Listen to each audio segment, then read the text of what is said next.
We've spoken about choices. This is another piece of the language that has come up.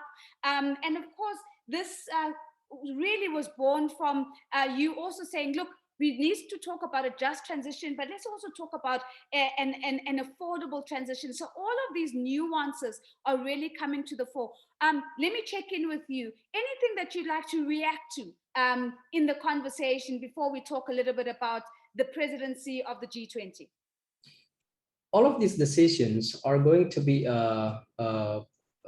partly, or if not predominantly, political decisions. So you are going to be talking about electorates. You are going to be looking at your demographics.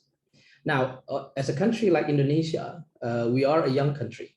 So demographically, we have this traction. And that's a good news for us.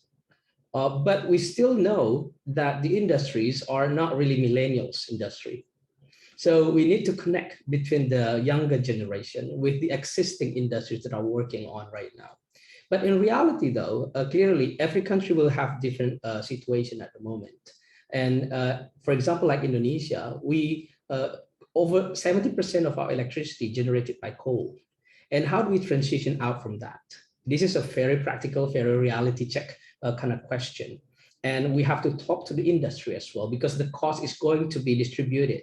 And how are we going to distribute that extra cost? And how do we pick the winner? And how do we go about in 1 year versus the next year versus the 5 years versus the 10 years down the road? So these are all political decisions, and it has to be made together as a country. And I think each country will have the same kind of situation, although unique for each country, but I think everybody will have to face choices, and those choices will be made politically as well.